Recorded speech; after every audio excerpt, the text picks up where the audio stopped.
High everyone, welcome to another study blog. আশা করি তোমাদের পড়াশুনো খুব ভালো চলছে।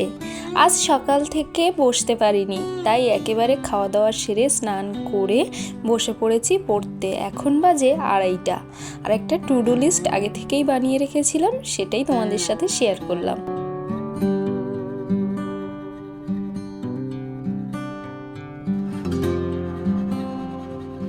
আজ প্রথম স্লটে রেখেছিলাম প্যারিস অলিম্পিক থেকে 2024-এ যে সমস্ত কোশ্চেন বলতে পারো ইম্পর্টেন্ট আছে তার একটা পিডিএফ।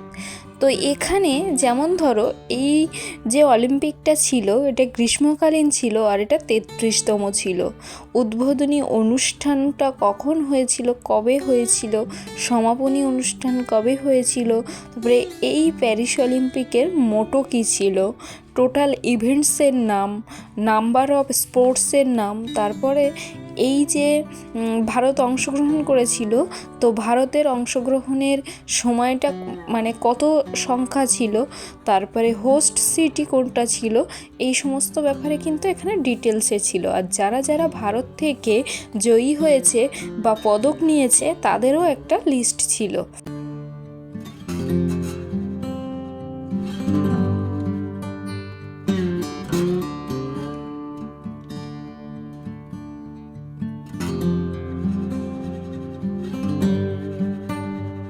অলমোস্ট প্রথম স্লটটা আমার কমপ্লিট হয়ে গেছে। এই ব্রেকে আমি একটু আমলকির মোরব্বা খেয়ে নিচ্ছি।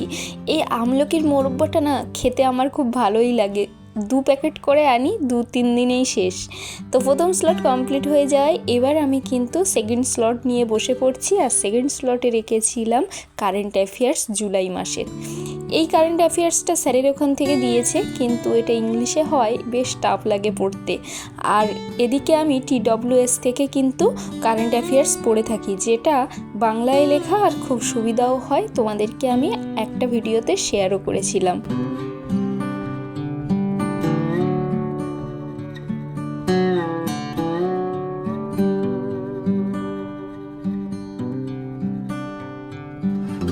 এখানে কিন্তু বেশ কয়েকটা ইম্পর্টেন্ট কোশ্চেন আছে, যেমনটা ধরো which country will host the global India AI summit in 2024। অ্যান্সারটা হয়ে যাবে নিউ দিল্লি, ইন্ডিয়া।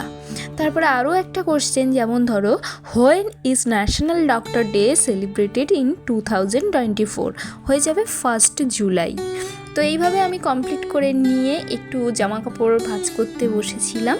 তো এটা কমপ্লিট হয়ে গেলে আমি কিন্তু আমার থার্ড স্লটটা শুরু করব।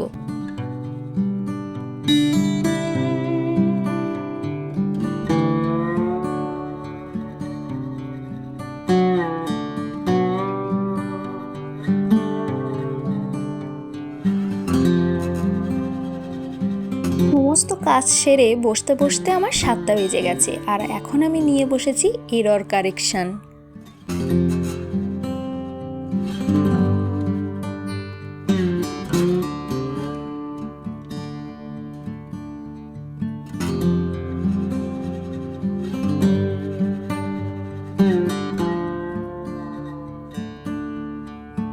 এখানে একটা এরর দেখো, the stock was divided among the 2 brothers, no error. Divided among কখনোই হয় না, ডিভাইডেড বিটুইন হয়। এগুলো কিন্তু একমাত্র প্র্যাকটিসের ফলে হবে, প্রচুর প্রচুর প্র্যাকটিস দরকার, তবেই কিন্তু এগুলো চোখে পড়বে। তো এরর কারেকশনটা কমপ্লিট করে আমি নিয়ে বসেছিলাম phrasal verb.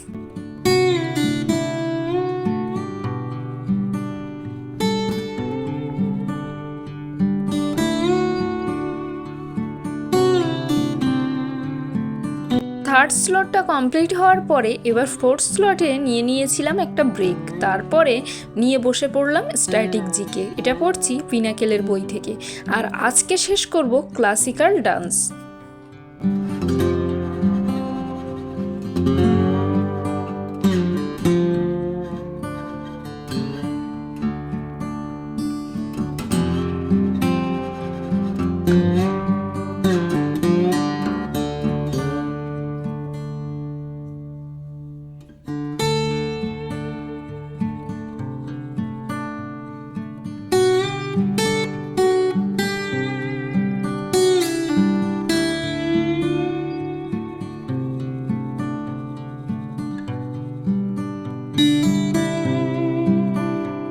Classical dance of ইন্ডিয়ার মধ্যে যেগুলো ইম্পর্টেন্ট, প্রথমেই আছে ভারতনাট্যম, যেটা তামিলনাড়ু রাজ্যের বিখ্যাত ডান্স, কুচিপুড়ি অন্ধ্রপ্রদেশ, মোহিনীনাট্যম কেরালা, মণিপুর মণিপুরি, তারপরে ওড়িশি ওড়িশা।